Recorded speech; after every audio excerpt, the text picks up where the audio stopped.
Assalamualaikum warahmatullahi wabarakatuh.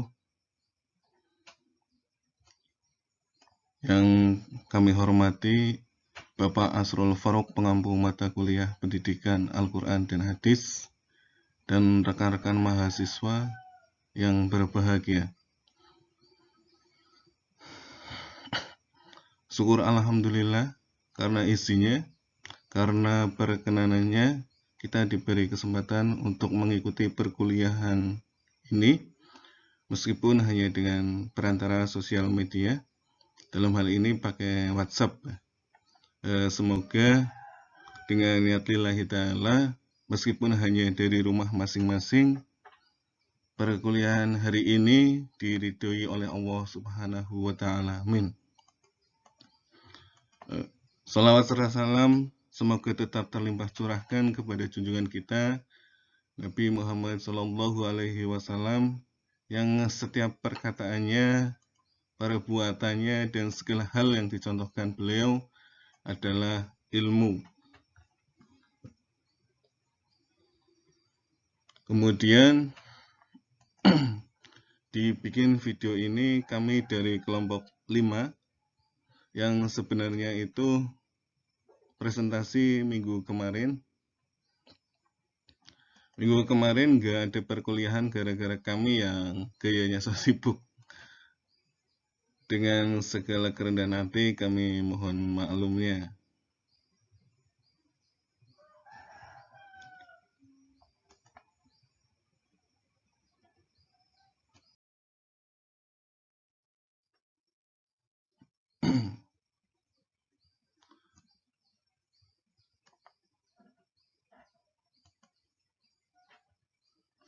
Jadi kami dari kelompok 5 itu akan mempresentasikan hakikat ilmu dalam Al-Quran dan Hadis. Ilmu merupakan sesuatu yang penting bagi kehidupan manusia, karena dengan ilmu semua keperluan dan kebutuhan manusia bisa terpenuhi secara lebih cepat, lebih mudah, baik secara lisan maupun secara perbuatan. Tanpa ilmu, kesuksesan tak pernah ketemu, karena ilmu merupakan bagian terpenting dalam kehidupan, seperti kebutuhan manusia akan oksigen untuk bernafas. Jadi ilmu itu bisa dibilang sebagai ilmu itu awal dari segalanya. Jadi untuk melakukan apapun itu harus butuhkan ilmu, Kemudian yang berikutnya itu kaitannya dengan pengertian menuntut ilmu. Di slide ada, bisa dibaca. Ini bahwasanya menuntut ilmu adalah suatu usaha yang dilakukan oleh seseorang untuk merubah tingkah laku dan perilaku ke arah yang lebih baik, karena pada dasarnya ilmu menunjukkan jalan menuju kebenaran dan meninggalkan kebodohan. Jadi tidak semata-mata itu saja. Itu sampai pada masanya itu oleh Mu'adz bin Jabal itu, tuntutlah ilmu, karena mempelajari ilmu dengan mengharapkan wajah Allah itu mencerminkan rasa khosoh atau rasa takut.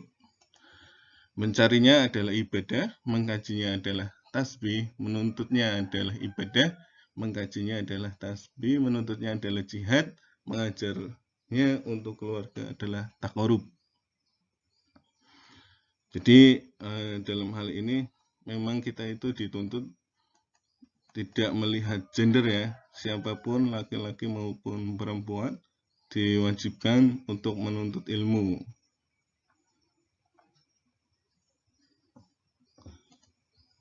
Hal yang paling diharapkan dari menuntut ilmu ialah terjadinya perubahan pada diri individu ke arah yang lebih baik, maupun perubahan tingkah laku, maupun sikap, dan perubahan aspek lain yang ada pada diri individu tersebut.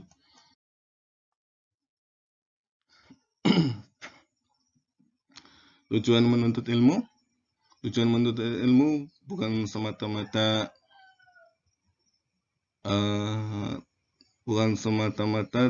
menuntut ilmu, bermatlamat untuk menuntut ilmu, tetapi merupakan wasilah atau jalan untuk memahami dan menguasai maksudnya gini,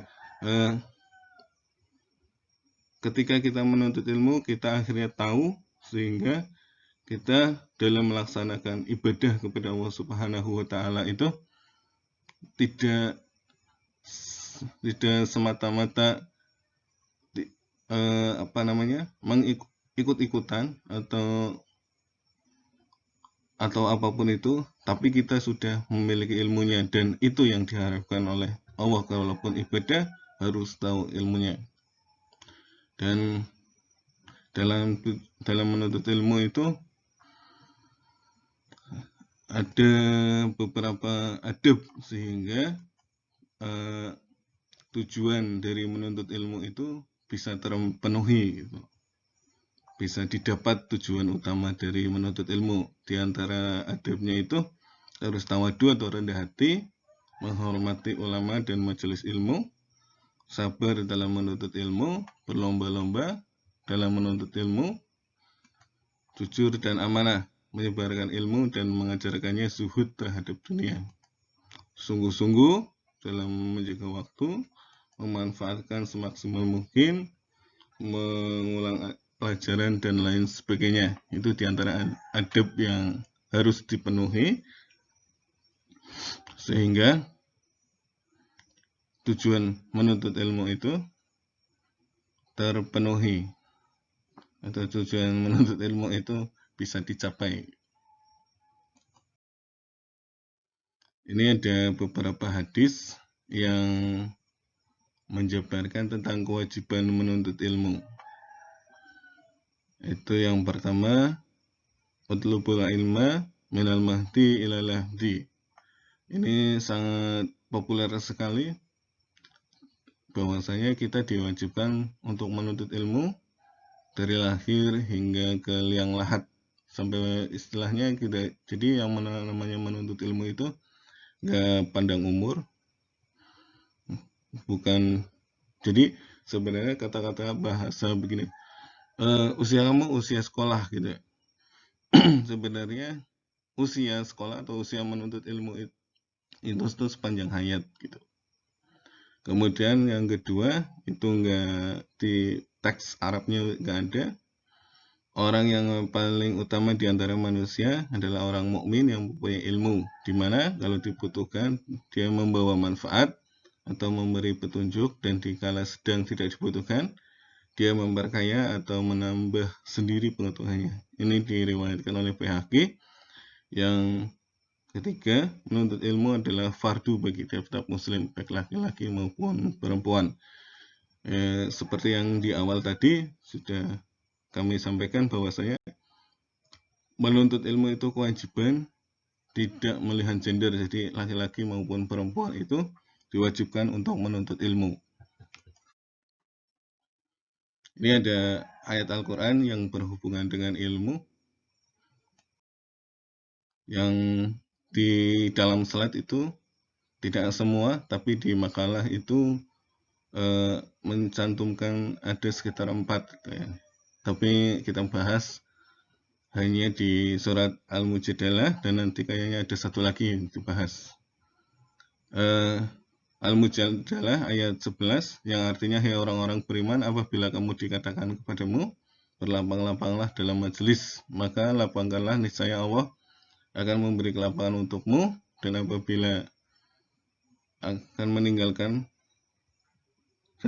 dikatakan berdirilah kamu, maka berdirilah, niscaya Allah akan meninggalkan orang-orang beriman di antaramu dan orang-orang yang diberi ilmu pengetahuan beberapa derajat, dan Allah Maha mengetahui apa yang kamu kerjakan.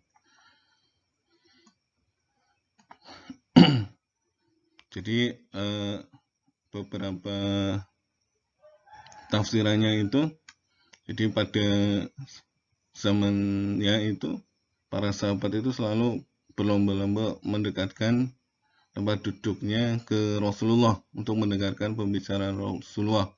karena pembicaraan beliau itu mengandung banyak kebaikan dan keutamaan yang besar. Oleh karena itu, beliau mengatakan, hendaklah duduk berdekatan denganku orang-orang yang dewasa dan berakal di antara kamu.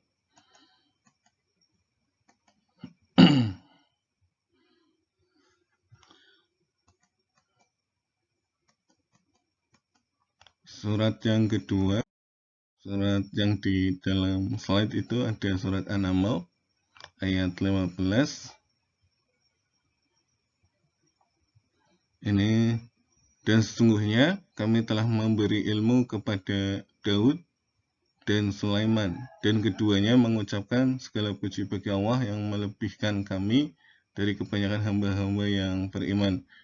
Kita tahu Nabi Daud dan Nabi Sulaiman, jadi mereka itu diberi ilmu yang lebih di antara kaumnya. Kayak Nabi Sulaiman itu kan spesial sekali ya, maksudnya dia pandai berbahasa apa aja, sehingga dia bisa berkomunikasi dengan hewan, dia bisa berkomunikasi dengan hewan-hewan kecil dan yang lainnya. Gitu. Jadi di sini kita simpulkan bahwasanya ketika orang berilmu itu punya derajat yang lebih di antara yang lainnya. Bahkan Nabi Sulaiman itu kategorinya itu raja. Oke, terima kasih untuk presentasi. Kurang lebihnya kami mohon maaf yang sebesar-besarnya. Kesalahan semuanya ada pada diri kami, dan kami akhir kalam. Wassalamualaikum warahmatullahi wabarakatuh.